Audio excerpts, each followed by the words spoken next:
ಕಿಡ್ಸದು gowns ಇದೆ 2 years 7 to 8 10 ಇಯರ್ಸ್ವರೆಗೂ ಇದೆ. 1000ಗೆ 3 ತುಂಬ ಚೆನ್ನಾಗಿದೆ ನೋಡಿ. ಒಂದು ಓಪನ್ ಮಾಡಿ ತೋರಿಸ್ತೀನಿ. 1000 ರೂಪಾಯಿಗೆ 3 ನೋಡಿ. ಗೌನು ಚೆನ್ನಾಗಿದೆ. ಯಾರ್ಯಾರು ಬೇಕು ಅವರು ನೋಡಿ ಬೇಗ ಪಿಕ್ ಮಾಡ್ಕೊಳ್ಳಿ. 1000ಗೆ 3 ಆಫರ್ ಇಟ್ಟಿದ್ದೀನಿ.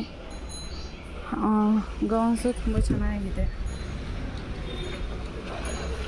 ಫ್ರಾಕ್ಸು 1000ಗೆ 3 ಫ್ರಾಕ್ಸ್ ಲಿಮಿಟೆಡ್ ಸ್ಟಾಕ್ ಇದೆ ನೋಡಿ. 2-3 ಇಯರ್ಸ್ ಟು 10 ಇಯರ್ಸ್ವರೆಗೂ, 7 to 8 ಇಯರ್ಸು, 9 to 10 ಇಯರ್ಸು ತುಂಬ ಇದೆ ನೋಡಿ. ಯಾರ್ಯಾರಿಗೆ ಬೇಕು ಬೇಗ ತಗೊಳ್ಳಿ. 7 to 8 ಇಯರ್ಸು ತುಂಬ ಕಲೆಕ್ಷನ್ಸ್ ಇದೆ.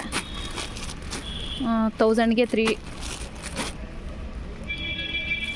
ಯಾರ್ಯಾರಿಗೆ ಯಾವ್ಯಾವ್ದು ಬೇಕೋ ಬೇಗ ಬಂದು ಗ್ರ್ಯಾಬ್ ಮಾಡ್ಕೊಳ್ಳಿ. ತುಂಬ ಸ್ಟಾಕ್ ಇದೆ.